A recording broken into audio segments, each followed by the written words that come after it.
భగవత్ సంబంధిత క్రతువు చెయ్యాలి, చాలా జాగ్రత్తగా బయటికి రావాలి, ముందు జాగ్రత్తగా తగిన భద్రత తీసుకోవాలి. లేకపోతే అతనికి ఇబ్బంది కలిగే అవకాశం ఖచ్చితంగా ఉంది. మీ ద్వారా మీకు వీలుంటే అల్లు అరవింద్ గారికి మీరే వెళ్ళి చెప్పండి, ఎట్టి పరిస్థితిలోనూ భగవత్ క్రతువు పట్టుకొని అది చేసి భద్రతలో ఏమాత్రం లోపం కలగకుండా, బాహ్య ప్రపంచంలో ఎలా పడితే అలా వెళ్లకుండా జాగ్రత్తగా ఉండమనండి. ఇబ్బంది సమయం నడుస్తుంది. వాడిని భయంకరమైన నీచస్థితి వెంటాడుతుంటే దారుణమైన కర్మ వెంటాడుతోంది. ఎవరు తప్పించలేరా. అల్లు అర్జున్కి ఇప్పుడు ఉన్న సమయం అస్సలు మంచిది కాదు.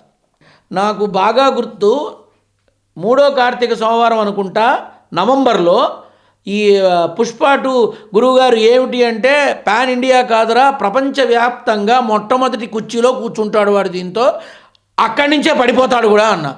అదేంటి గురువుగారు, కూర్చుంటాడు అంటున్నారు, మళ్ళీ పడిపోతాడు, అదే వాడిని పడేస్తుందిరా అన్న.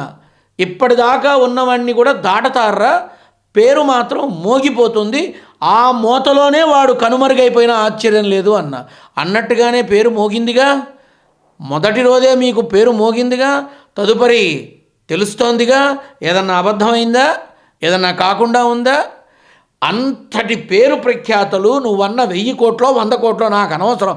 ఆ స్థాయి సంపాదించిన వాడు యావత్ భారతావనిలో అన్ని వైపులా అన్ని చోట్ల ఆ ఫంక్షన్ చేశారట.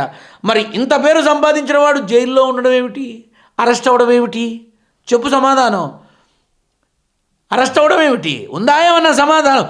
ఇది ఇబ్బంది సమయం మొదలైంది అనడానికి నిదర్శనం. అంతేకాదు, ఆ మనిషికి పట్టకూడని దుర్గతి ఏదైతే ఉందో అది పట్టకూడదని మనస వాచ కర్మణ ఆశిస్తున్న నారసింహుడి బిడ్డగా, సీతమ్మ కొడుకుగా, అందరి క్షేమం కోరుకునేటటువంటి ఒక భగవత్ సేవకుడిగా ఆశీర్వచనం చేస్తున్న నాకు నచ్చిన హీరో నారసింహుడు, నేను మెచ్చిన హీరోయిన్ మా అమ్మ.